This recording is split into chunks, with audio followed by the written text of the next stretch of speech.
Today we are going to celebrate the birthday of Mahavira.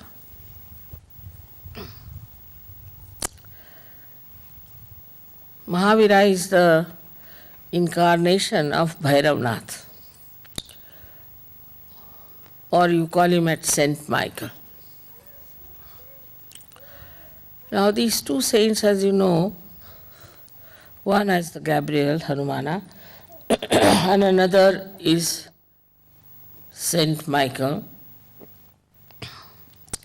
One is placed on the Pingala Nadi and another one, Saint Michael, on the Ida Nadi.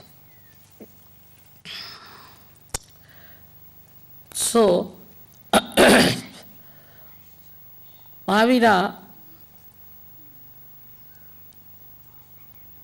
had to go through lots of search. Of course, he was an angel, but came as human being. And he had to find out the thing of the left side and how the left side acts. It's a very complicated thing, left side. It's much more complicated than right side. On the left side, we have also 7 nadis. And these 7 nadis are placed one after another. They are described in books and given different names to them. Now these 7 nadis that are on the left side, as you know, they cater to our past. Say, for example, every moment becomes a past. Every present becomes a past. Then we have past of this lifetime. And also we have past of our previous lives. Then all the past is built in within us since our creation. So all these psychosomatic diseases, as you know, are only triggered by the entities that appear from the left side. For a person, supposing he is suffering, say, from liver trouble, and suddenly he is attacked from the left side, especially Muladhara, or any left side, left navi. Because Muladhara is the only one that is connected with the left side, Ida Nadi, and the right side, Pingala Nadi, is connected to Sahadža. So the problems of Muladhara are really beyond the reach of human beings. And when it is attacked, any one of these chakras on the left-hand side, then psychosomatic diseases occur into human beings. As I have told you many times, now this is the center, this is another center, left and right. They are on top of each other. Using the right side too much goes up to a point and suddenly something happens on the left, triggers. So all diseases, say even diabetes, is due to the psychosomatic effect. A person who is very hard-working, thinks too much, very right-sided, suddenly something happens, maybe also he might inherit that diabetes because of the past, and it triggers, and you get this psychosomatic problem. Now this psychosomatic problem is only cured if you know what's the problem of the left side is. So Mahavira went quite deep onto the left side. Why I said it's difficult, the left side, is because when you start moving on the left side, the movement becomes linear, of course, but it moves downward. While the movement on the right side moves upward. So the movement goes down like that. And then it coils up, forms coils. And you go on moving with it, so you are lost in the coil. But the other one moves upward and the coils are not so many. And because it is upward, it's easy to get out of it. So those people who go to the left, by any chance, by thinking too much about their past, crying about themselves and always complaining, are more difficult than the people on the right side. But the right side people are troublesome to others, while the left side people are troublesome to themselves. That's how this left side was to be found out properly, was done by Mahavira. Of course, he knew also, I think, all about it. So he has mentioned practically in details lots of things that can happen to a person who goes to the left side. He gave the idea of hell. He also described 7 types of hell. I mean, it's so horrible that I don't want to tell you what is hell is. It's horrifyingly cruel, horrifyingly joyless, and horrifyingly so repulsive that you hate yourself when you understand you have committed this mistake, you have committed this paap, this sin. And then, what is the result? What you get, the punishment part. Mahavira worked it out, everything. He has given in all details what sort of punishment is due to a human being who tries to be left-sided. Also he has given about the person who is right-sided. But not to that extent, because he had to deal with the combination, but mostly with the left side.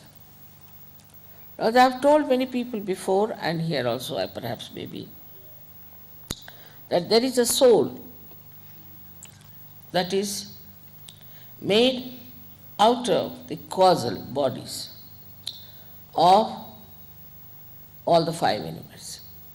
The causal, say, for example, of the earth is fragrance. So this soul, which is made of the 5 causal bodies and your centers, plus we can say also it has got the control over the parasympathetic. It sits on the spinal cord from outside and activates the parasympathetic nervous system. So it has a connection with every center. Now this is the soul when we die, with the Kundalini and our spirit goes into the sky. And it is the soul that guides now the movement of our being, whatever is left now, into a new being, and that's how it works out. So everything that we have done so far is recorded in that soul. When you were asking me, Mother, we see some sort of round things, you see, lying together. What is that?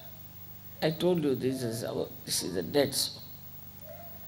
And now they have found out what I have told them. Because, see, when a person dies, his soul shows you, like even now you can see, round things. There could be many, there could be one, a string. And they saw it under microscope when I told them that the soul within us is reflected on the cell, which is the reflector of every cell. So the part of the cell which is the reflector, which is placed on one side of the cell, also has this soul reflected. And the main soul, which is on the back, controls that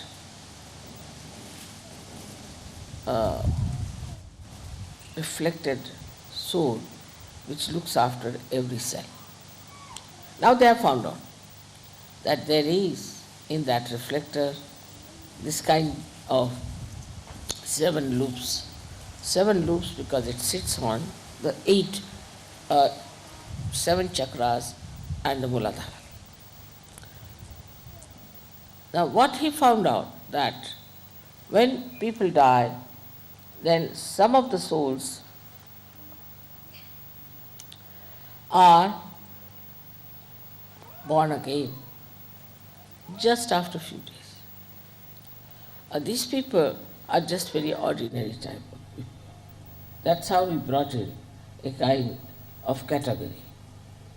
So they are the people who have died. They are of a category, one category, where they exist for a very short time in the collective subconscious, and then they take their rebirth. They are very ordinary people, aimless, useless people. But there are some souls, when they die, they just hang in the air and they are just waiting to find out somebody who will fulfill their desires which are not yet fulfilled. Like there's a drunkard, and a drunkard can join another human being who is living who would like to drink. So once he starts getting this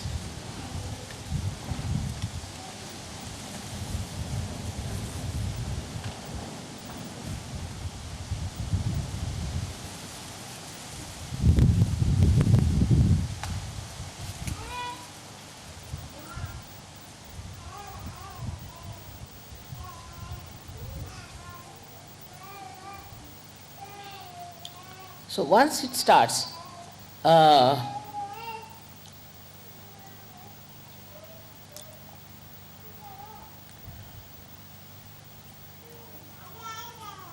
getting into the habit of drinking, some of these souls can just jump on that person. And when they jump on that person, they can make him a real drunkard. I remember of a lady who was a very short, petite person, came from Cuba, in America when I went first. And she told me that she is very sick of herself. Her husband told me that she can take 1 whiskey bottle full, neat sometimes. Looked at her, such a little thing, I said, how can she do it? So I put a bandhan on her and I saw a huge, big Negro standing behind her.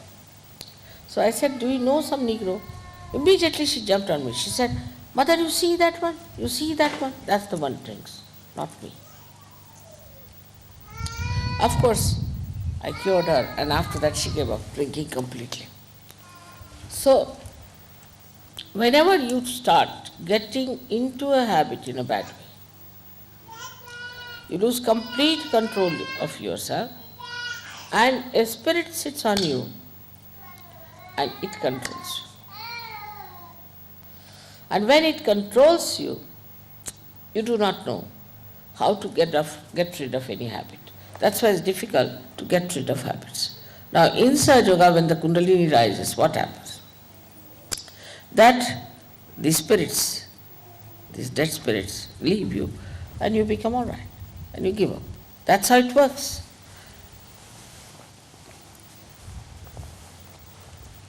I would say that all this Mahavira did not tell, nor did he find out all these things, because he was not a scientist, I think, or I don't know why. But what he has talked about is the hell. And he has said that if you do this kind of a thing in your lifetime, then what kind of a hell you will get. And he has described the hell in a very, I should say, openly and in a very detailed manner.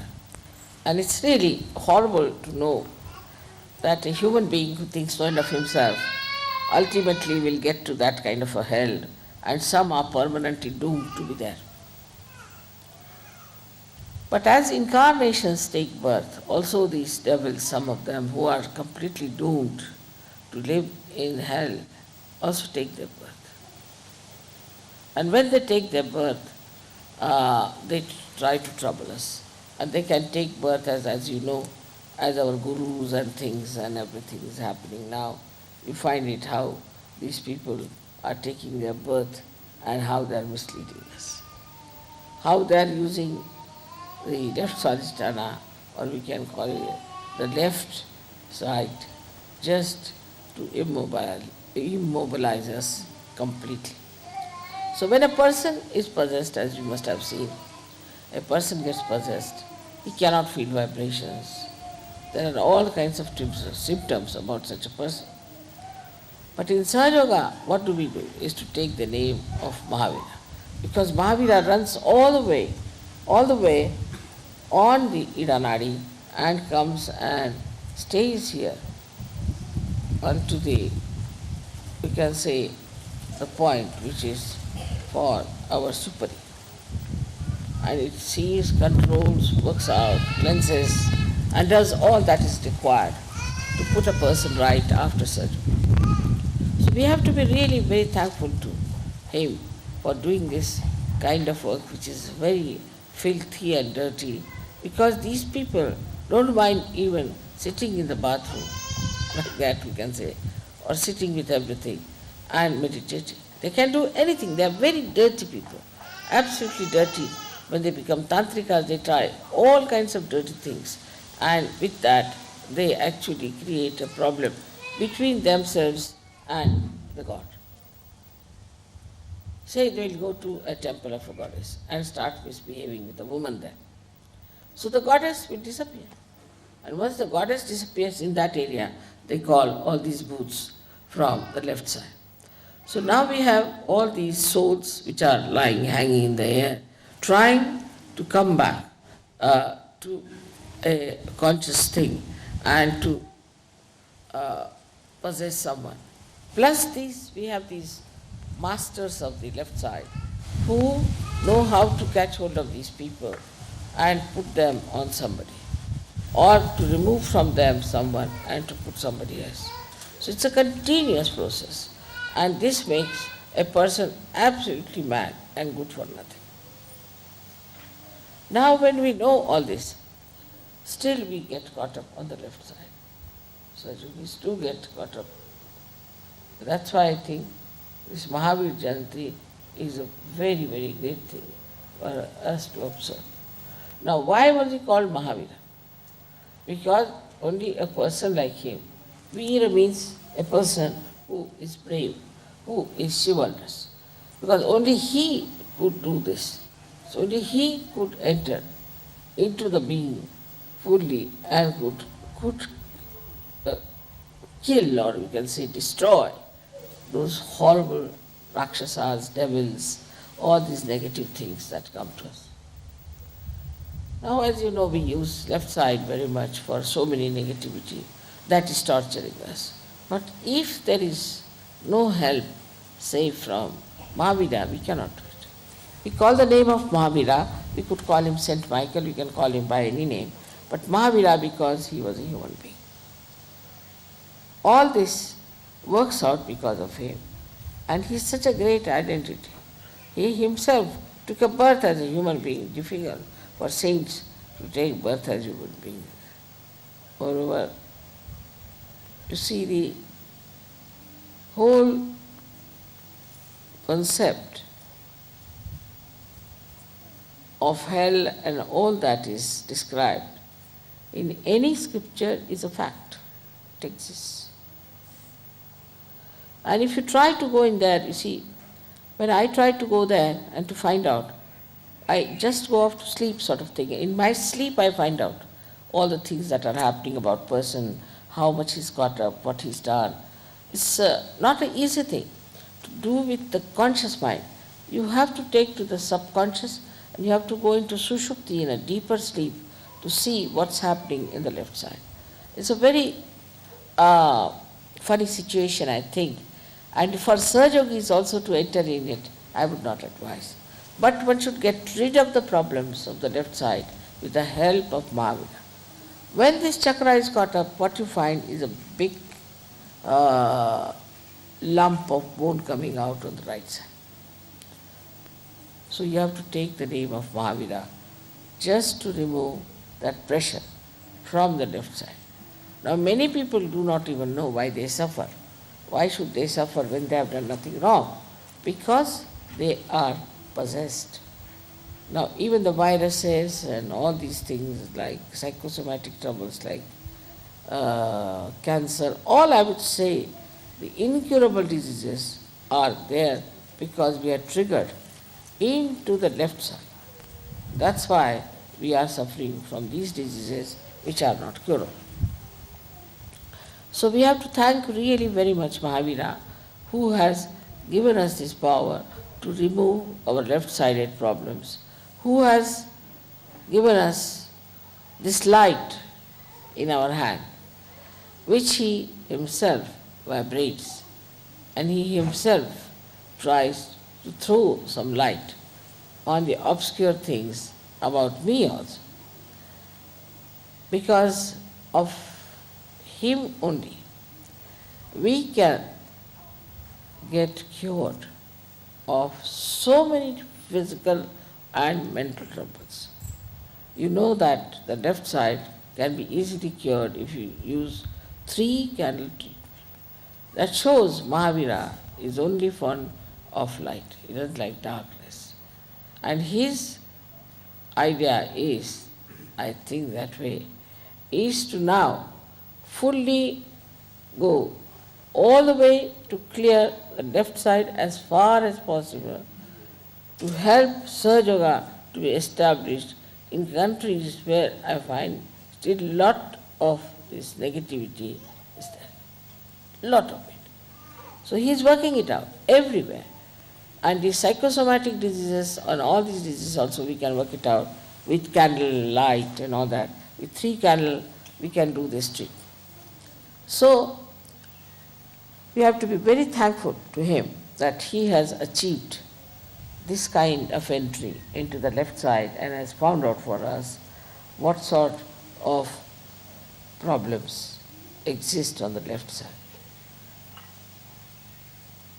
It's such a nice thing that we have got today the chance to celebrate his birthday here in a place which is really very much loved by him. Now you may say that Mahavira is sometimes seen as a person who is naked. So it happened that he had gone in a jungle to meditate and to find out about the left side. And when he got up, you see, he got caught up in one of the bushes. And he had to torn off half part of that. When that half part was torn off, then he came out of those bushes and he was all right. But at the same time, Shri Krishna appeared there on the scene as a little boy from a village. And he said that I am a poor man. This little boy said, I am a poor person, I have nothing with me. You are a king, you can always get your clothes. Why don't you give me this half cloth that you have? And they say so that it was given to this boy and who ran away. He was nobody else but Shri Vishnu. And this, you see, Vishnu took away that cloth, and hardly for about 2 seconds or 3 seconds, because he was a king, you see. And he hid himself with leaves and went to his palace and got rest. But imagine the people, how negative they are. They just walk without clothes. Jainis, they have, you see, all kinds of taboos against all the worms, everything. It's said, these people have started, that if you do not respect these little animals, like you can say, even serpent, or any animal which is troublesome and bad, but is a human, is a living thing, so is to be preserved. Now these Jains are mad.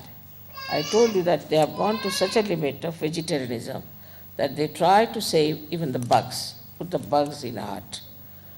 And the hut has got a Brahmin there. Now these bugs suck the blood of this Brahmin. And once the Brahmin is completely, I should say, sucked in by these bugs, they fall on the ground. Then they allow the Brahmin to come out and they give him a lot of dakshina, means they give him money as a reward for helping the bugs to suck his blood. This kind of vegetarianism is there. Beware of vegetarians. You see, even Hitler was a vegetarian. So you can imagine what sort of a vegetarianism it is. All these fads of vegetarianism and all that are not at all required. And that's what Mahavira showed in his life, that it is not at all important to bother about food, what issue.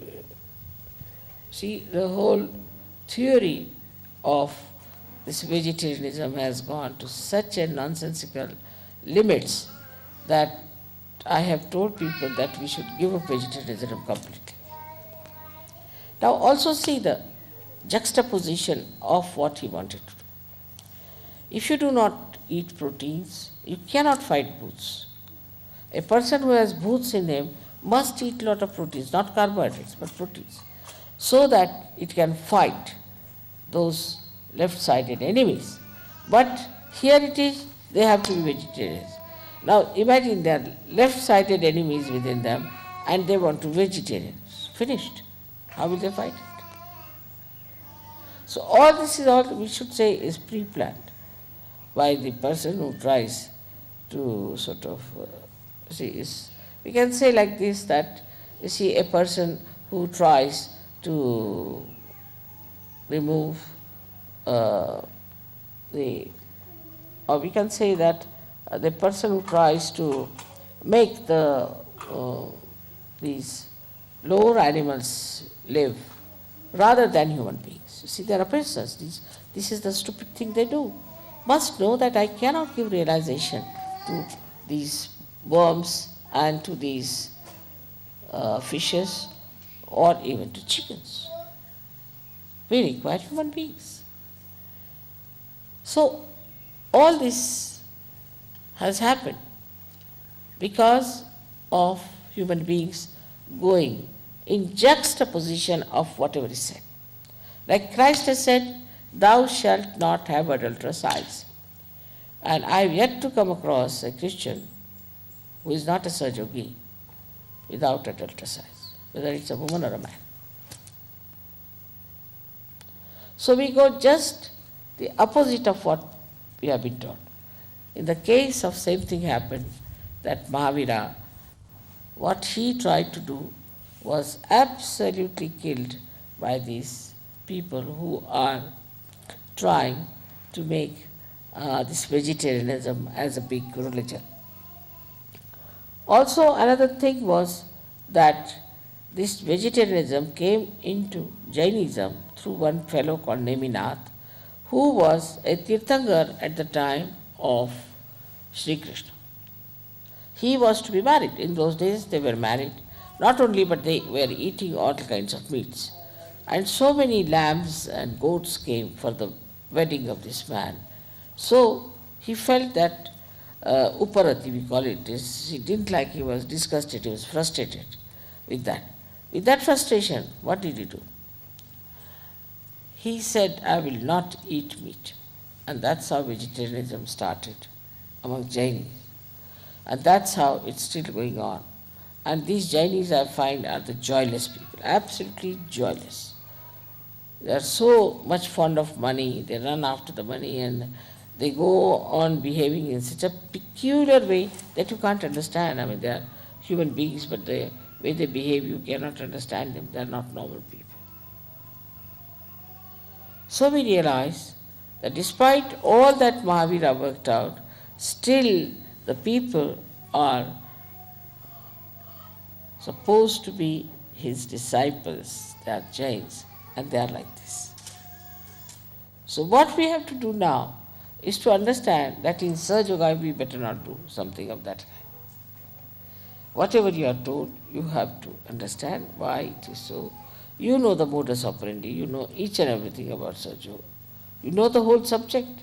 So it's not proper for you to, in any way, to succumb to any such arguments or any such big talks or big advertisement and take to something that is wrong. It's very important. We are Sahajogis. We understand the balance. Of course, I always say that Westerners, for example, maybe Australians also, should take more to carbohydrates because they eat a lot of meat.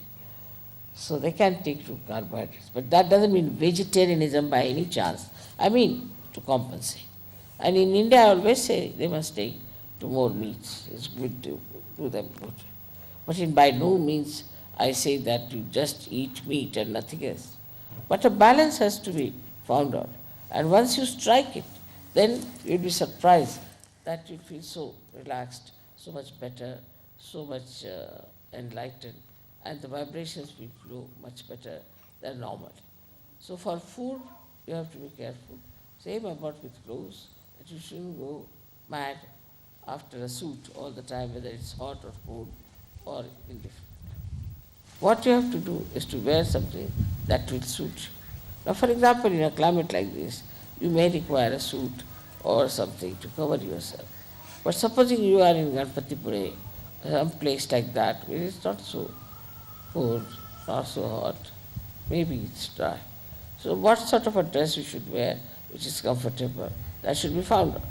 And whatever you find out, that this is such a comfortable dress for us, you better do it. Because what I have seen, many, you see, it's a thing that whenever I tell you something, don't take it to the extremes and don't take a little bit of it. But when I tell you this thing, you must understand that whatever is good for you, whatever is your temperament, whatever is aptitude, you have to take something that will nourish that will improve you and give you a balance. So to balance yourself, if you think of Mahavira, you must think also of Shri Hanuman. Both these things are important. It's not easy to tell all about Mahavira in this short lecture, but I think I have quite connected him now with Sahaj, and you must have seen to it that how important he is and what an important role he plays. So may God bless you.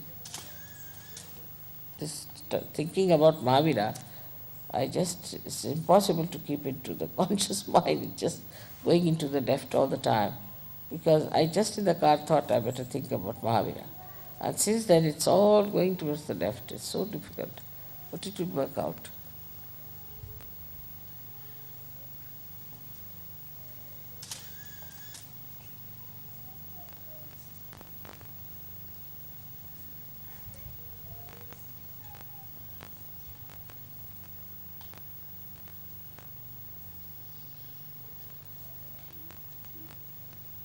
My God.